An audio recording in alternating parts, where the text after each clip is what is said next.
Explore Hyderabad exclusive temple jewelry exhibition Nakshi Mela at Varahi Silver Jewelry KPHP.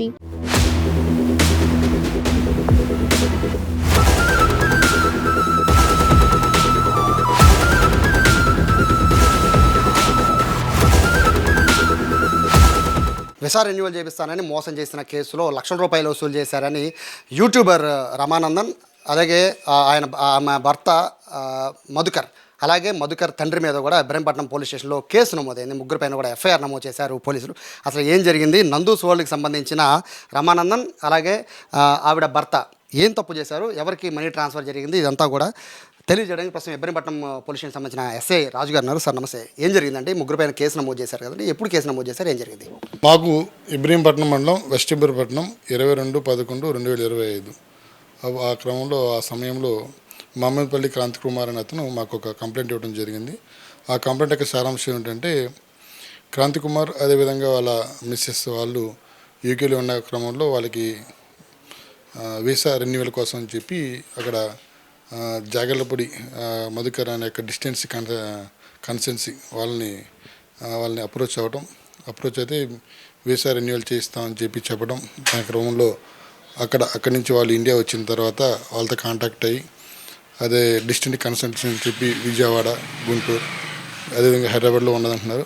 ఈ క్రమంలో వాళ్ళని గుంటూరులో కలిస్తే వాళ్ళ నాన్నగారి ద్వారా ఇతను ఇక్కడి నుంచి 3 విడతలుగా ఎవరైతే మధుకర్ ఇచ్చిన అకౌంట్స్ అనేవి అకౌంట్ నెంబర్లు ఆ నెంబర్లకి ఇతను అమౌంట్ 15 lakhs దాకా పంపించడం జరిగింది.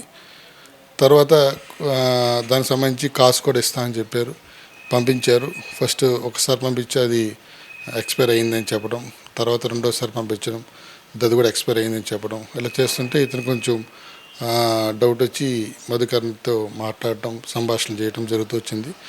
ఆ క్రమంలో అతను పంపించిన అమౌంట్లో మీకు పంపిస్తామని చెప్పి ఒక 2 lakhs కూడా రిటర్న్ చేయడం జరిగింది జాగర్లపూడి మధుకర్ పంపించిన తర్వాత ఈ క్రమంలో ఇంకా నా అమౌంట్ రావట్లేదు, అదేవిధంగా మేము యూకే నుంచి ఇక్కడికి వచ్చి ఇలా ఎంతకాలం ఉన్నాము, మళ్ళీ తిరిగి వెళ్ళాలి, నేను నా మిస్సెస్ అక్కడ ఉద్యోగం చేసుకోవాలి అన్న ఆలోచనతో కట్టాం కదా, ఇంకా మా డబ్బు మాకు రాలేదు అనే ఆలోచనతో అతను ఇంకా వెరిఫై చేసి ఇది ఫేక్ అని తెలిసి మా స్టేషన్కి వచ్చి కంప్లైంట్ ఇవ్వడం జరిగింది.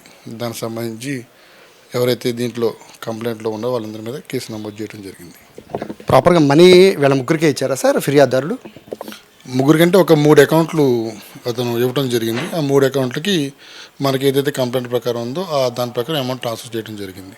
ఇంట్లో వీళ్ళిద్దరు పాత్ర ఏంటి సార్? ఎందుకంటే యూట్యూబర్ రమానందన్ అండ్ ఆయన భర్త మధుకర్, అంటే వీళ్ళిద్దరు రమానందన్ సంబంధించిన భర్త మధుకర్ ఈ కన్సల్టెన్సీ నడుపుతున్నారని చెప్తున్నారు. ఇందులో ఆవిడ పాత్ర ఏంటి, యూట్యూబర్ పాత్ర ఏంటి? నాకు కంప్లైంట్ చెప్పిన సారాంశం ప్రకారం ఏంటంటే, నందన్ గారు కూడా యూకేలో ఉన్నప్పుడు వీళ్ళు మిస్సెస్తో మాట్లాడి మీకు ఇది ఈ విధంగా చేపిస్తాము, మా భర్త కన్సల్ట్ చేస్తున్నారు కదా, దీని మీద ఇబ్బంది ఏం లేదు అని మాట చెప్పడం జరిగిందని చెప్పి మాకు తెలియపరిచారు. యాక్చువల్గా అంటే మాకున్న సమాచారం అంటే ఈ ఫిర్యాదుదారుడు లాస్ట్ ఇయర్ డిసెంబర్లో ఐ థింక్ నవంబర్లో ఫిర్యాదు చేశారని తెలుస్తుంది.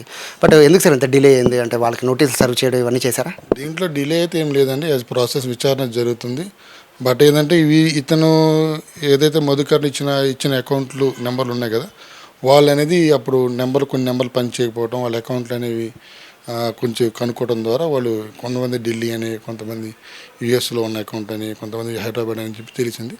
దాని ప్రకారం కొంచెం ఈ వెరిఫికేషన్లో విచారణలో కొంచెం డిలే అయింది తప్ప ఇంకేమీ లేదు. యాక్చువల్గా రమానందన్ ఆవిడ ఏదైతే నందూస్ వరల్డ్ అని యూట్యూబ్ ఛానల్ నడుపుతుందో ఆవిడ ఒక మాట అన్నారు సార్, మా అకౌంట్లో కానీ మా హస్బెండ్ అకౌంట్లో కానీ డబ్బులు వేసిన నిరూపించండి అని అంటున్నారు.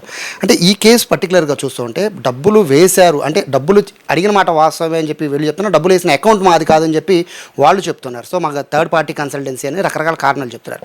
సో ఇవన్నీ చూస్తుంటే ఇందులో ఎంతవరకు జెన్యూటీ ఉంది ఈ కేసులో? విచారణలో మొత్తం అంతా నిజం తెలుస్తుందండి.